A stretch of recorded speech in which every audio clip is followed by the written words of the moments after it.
Bienvenue dans cette nouvelle édition de l'Africa Tonight. Au sommaire, l'échéance se rapproche pour la Tunisie. Les élections législatives auront lieu le 26 octobre. Et pour lutter contre l'éparpillement des voix, le jeu des alliances a déjà commencé pour certains partis politiques.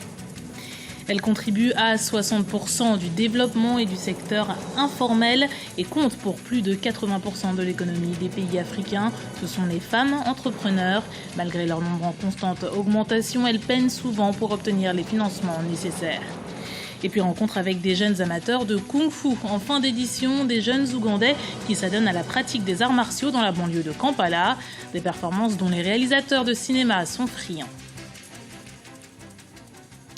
Le rebranding Africa Forum s'est achevé ce samedi 18 octobre dans la capitale belge. Plusieurs stratégies ont été émises pour accélérer l'émergence du continent. Parmi elles, l'intégration sous-régionale de l'Afrique, une façon par exemple de renforcer les échanges entre les régions, d'évoluer dans une zone commerciale protégée ou encore d'encourager la stabilité et les relations pacifiées. Les précisions d'Ibra Radinjaï.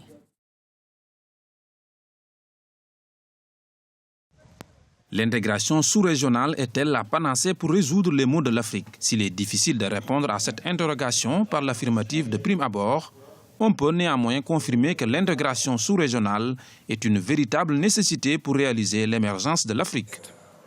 Je me suis surtout livré à une certaine apologie de l'intégration régionale qui offre de meilleures perspectives économiques en termes d'investissement, de production, d'échange, de mobilité des facteurs et d'amélioration de la compétitivité. La vraie question à présent, c'est comment maximiser les effets positifs de l'intégration régionale sur le développement de l'Afrique. Comment en assurer la participation et l'implication de toutes les filles et fils de ce grand continent. L'Afrique vise à atteindre l'émergence et cette dernière sera difficilement réalisable sans un leadership. Un leadership aujourd'hui mis à mal car il est encore victime d'une balkanisation du continent et de l'ancien système colonial qui freine le développement du continent. Intégration sous-régionale, une nécessité. Une nécessité pourquoi? Parce que d'une part, il s'agit de liquider enfin le legs colonial. Le legs colonial qui a concouru depuis précisément le lancement de l'aventure coloniale à faire du continent un réservoir de captation et surtout de l'administration de la rente. Et ceci par rapport à un continent qui est morcelé avec 54 pays. Mais de l'avis de nombreux observateurs, l'intégration sous-régionale est un processus long qui demande la conjugaison de plusieurs facteurs, dont un qui est le fondateur de tout projet sociétal et économique, la paix. La condition première pour faire l'intégration, c'est d'abord la paix. Je crois que ça a été dit par tout le monde. Nous sommes aujourd'hui à Bruxelles, qui est le cœur de l'Union européenne. Quand on voit à travers combien de guerres l'Europe est partie, et aujourd'hui, la garantie de paix, la dividende de l'intégration européenne, c'est quoi? C'est le fait qu'il y ait une paix durable. Ça fait 50 ans où on voit dans ces pays qu'il y a ça. Cependant, l'intégration continentale ne sera possible qu'à condition que les communautés sous-régionales se renforcent et que les institutions qui résistent leur fonctionnement se dotent de mécanismes plus intégrateurs auxquels adhèrent les États membres avec l'ensemble des populations locales. À moins d'une semaine des élections législatives en Tunisie, les alliances commencent à se former. Pour rappel, il y a 13 000 candidats pour 217 sièges. Une multiplicité des partis propice à un éparpillement des voix et qui pourrait être favorable au parti islamiste Ennahda. Aussi, le parti d'opposition Nida Tounes s'est dit enclin à travailler avec les autres formations politiques en cas de victoire aux élections. Ibra Radinjaï. Les Tunisiens iront aux urnes le 26 octobre 2014 dans le cadre des élections législatives. Sur le terrain, les différents partis politiques et les représentants sillonnent le pays pour convaincre les indécis encore nombreux. Autre sujet qui préoccupe les leaders politiques, le jeu des alliances entre les différentes formations politiques. Même si nous parvenons à atteindre une majorité, nous ne gouvernerons pas seuls. C'est-à-dire que des alliances seront mises en place avec d'autres partis. Pour le moment, nous avons un accord avec les partis de l'Union pour la Tunisie afin de former un gouvernement de coalition si nous gagnons. La chose la plus importante, c'est de n'exclure personne. Nous sommes contre toute exclusion et l'usage de la violence. Ils ont essayé de nous exclure, mais ils n'y sont pas arrivés. Donc nous n'exclurons personne. Nous n'avons pas d'ennemis, nous avons des concurrents. Nos rapports avec nos concurrents sont basés sur nos intérêts et les résultats que chacun de nous a réussi à atteindre. Parmi les favoris du scrutin figure le parti islamiste Ennahda et son principal rival, le mouvement Nida Tounes, dirigé par l'ancien premier ministre de la transition, Bézi Caïd Essebsi. Les deux formations obtiennent les scores les plus élevés dans les sondages, mais pour le leader de Nida Tounes, la prudence est de mise quant à une éventuelle alliance avec le parti Ennahda. Je vais dire à mes électeurs que notre parti n'a même pas le point de référence comme Ennahda et d'autres partis. Deuxièmement, nous pouvons vivre avec Ennahda. Mais je n'ai jamais dit que nous allons construire une alliance. Que dois-je promettre? C'est ce que nous sommes. Cependant, quand il s'agit de la vraie vie, cela dépend de l'intérêt public. Pourquoi dire des choses négatives pour nuire à un concurrent? Nous ne pouvons pas s'engager à une telle chose. En fait, nos portes resteront ouvertes car la Tunisie restera dans une période de transition pour les 5 prochaines années.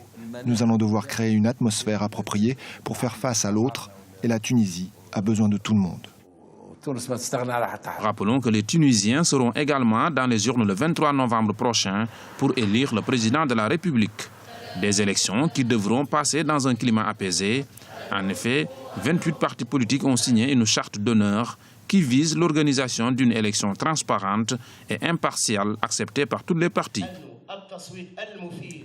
C'est une nouvelle porteuse d'espoir qu'a annoncé l'Organisation mondiale de la santé ce lundi. L'épidémie Ebola aurait été stoppée au Nigeria. Le pays sort en effet d'une période de 42 jours sans autre contamination depuis le diagnostic du dernier cas. Le représentant de l'organisation a parlé de réussite spectaculaire. Pour rappel, sur 20 personnes infectées par le virus, 8 avaient succombé à la maladie. Écoutez. D'abord, la Guinée, c'est le point de départ de l'épidémie. C'est-à-dire que l'épidémie a commencé en Guinée, donc ce qui fait la différence avec le Nigeria, qui, comme le Sénégal, a eu le temps de voir l'épidémie se développer ailleurs et ils ont eu le temps de se préparer. Donc ça, à mon avis, c'est un point. Et puis deuxième point, le Nigeria a un système de santé beaucoup plus performant que le système guinéen, libérien ou sierra-léonais. Donc là aussi, ce sont les causes logiques, la rapidité avec laquelle ils ont réussi à gérer ça. Et au Nigeria, justement, nous vous parlions il y a quelques jours de ces deux femmes à la tête de compagnies pétrolières. L'accès à des postes de haute responsabilité par la gente féminine est une réalité et sur tout le continent. Mais elles doivent encore surmonter de nombreux obstacles, autant sociaux que financiers. Les explications d'Ibra Dinjai. Les femmes participent activement à l'économie africaine. Toutefois, elles rencontrent de nombreuses difficultés dans leur désir d'entreprendre. Elles doivent se battre plus que les hommes pour trouver leur place. En plus des croyances socio-culturelles qui bloquent le désir d'entreprendre des femmes, ces dernières sont confrontées également à de nombreux obstacles pour le financement de leurs projets. Grâce à leur pugnacité, certaines réussissent malgré les préjugés et les contraintes à faire reconnaître leurs compétences. C'est le cas de Mme Henriette Kaboré, une femme qui a intégré avec succès dans les années 1970 le secteur du bâtiment et les travaux publics. Je me suis imposée. J'ai prouvé par ma compétence, mon professionnalisme et ma rigueur que je pouvais être dans ce domaine et faire mieux qu'un homme. Et c'est ce que j'ai prouvé à tout le monde. Parce qu'en fait, la femme c'est quoi? La femme dans le secteur du bâtiment, on n'est pas accessible au crédit. Les banquiers peuvent le prouver, M. Diawara est là. La femme va déjà avec des présomptions de fragilité, d'incapable. Les hommes ont la facilité, ils ont des garanties, ils ont des titres fonciers. La pauvre femme a quoi? Rien du tout. La place de la femme dans l'émergence doit être de premier plan car leur capacité de bonne gestionnaire n'est plus à démontrer sur le continent, dont elle représente plus de 50% de la population totale. La femme est en effet l'épine dorsale de nombreuses activités économiques et devrait susciter l'intérêt des investisseurs pour plusieurs raisons. Elle contribue à hauteur de 60% au développement du secteur informel, lequel pèse plus de 80% dans l'économie des pays africains. Je pense qu'investir dans la femme, c'est quelque part créer un cercle vertueux.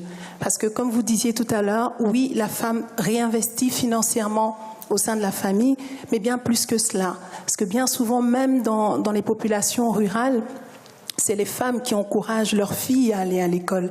Et même des fois qui payent pour leurs filles, pour qu'elles aillent à l'école. Les conditions d'établissement des entreprises en Afrique ne sont pas encore complètement favorables à la femme. L'absence de moyens financiers et matériels limite considérablement l'insertion des femmes dans le monde de l'entrepreneuriat en Afrique.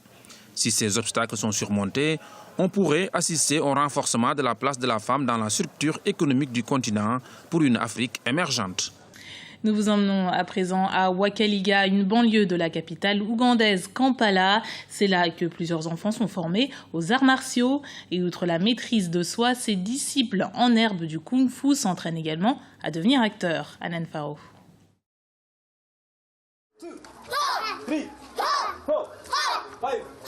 On les appelle les étoiles de Wakaliwood. Ces enfants ougandais ont entre 4 et 9 ans. Disciples des arts martiaux, ils s'entraînent avec un objectif bien précis. Mon rêve est d'être une star de cinéma quand je serai grande. J'ai déjà joué dans un film où j'ai utilisé mes compétences en kung-fu. Les arts martiaux aident les enfants de deux manières. À agir dans les films d'action d'abord, cela a aussi un impact sur leur discipline lorsqu'ils vaquent à leurs occupations normales. Certains de ces petits as des arts martiaux ont déjà fait des apparitions dans des films locaux. L'idée d'apprendre le kung-fu aux enfants a germé du côté de l'industrie cinématographique communément appelée Ougawood, une manière d'impliquer les enfants dans le 7e art. J'ai l'impression que si j'entraîne ces enfants, je leur apprends à agir. Cela aidera aussi l'industrie à se développer. C'est ce qui manque dans ce secteur. Face à la caméra, les disciples en herbe du kung-fu s'adonnent à l'attaque et à la défense, un exercice d'éveil corporel qui forme également à la maîtrise de soi. C'était le journal de la rédaction. Merci de l'avoir suivi. Retrouvez dans un instant une nouvelle édition de l'Africa Tonight sur Africa 24.